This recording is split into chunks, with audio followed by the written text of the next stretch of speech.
So as it was said there, WA is at the centre of this big international operation.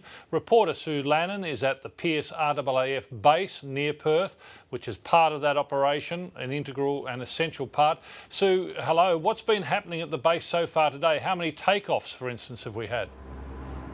Well, we've had nearly 10. I believe the last flight going out today is just about to leave, so that will make 10 aircraft into the search area. Tony, that's nearly 2,000 kilometres west of Perth. Of course, as you've been discussing, the Prime Minister Tony Abbott has been here at the Pearce Air Base this morning. He met the troops for breakfast and then he gave a live press conference. We're also expecting the opposition leader Bill Shorten to come here in a couple of hours. So it's been a very busy day at the Pearce Air Base. One of the problems before, Sue, was this time on the search area. It was so far out to sea. How long do these planes now have over the suspected crash site area?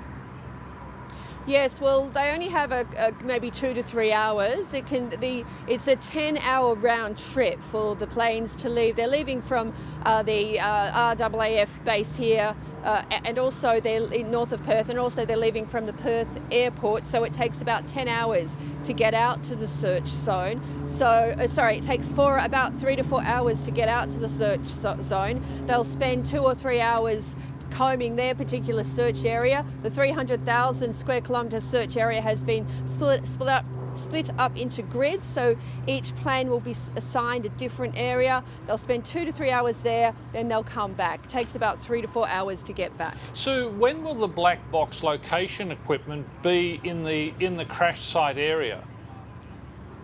Again, that's going to take some time. Now, that equipment that's been brought over by the US Navy, that's been fitted to an Australian naval ship, the Ocean Shield. So that has been fitted at the Stirling Naval Base south of Perth.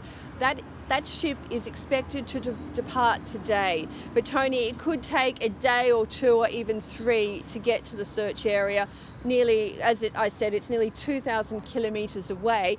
Now, the other problem, of course, it will be very challenging to try and find the black box recorder because it has a limited battery life. Most certainly. Do you get the impression, Sue, from what you are seeing and hearing there, that this operation is increasingly racing against the clock?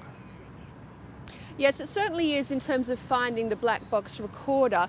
Now, firstly, Prime Minister Tony Abbott said today, this search is based on guesstimates. So it's based on an estimate of where the missing plane could possibly have crash landed.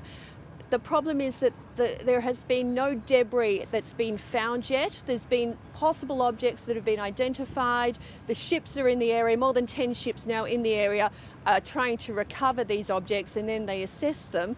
The problem is because the wreckage hasn't been identified, it makes it even harder for this black box location technology to work. The US Navy, they're going to be on board the Ocean Shield, and they've said it's going to be very challenging to find the black box recorder because they don't actually have a defined search area. They actually need to find the wreckage first before they can find the black box recorder. Sue Lannin, our reporter at RAAF Pearce Base in Perth. Thank you.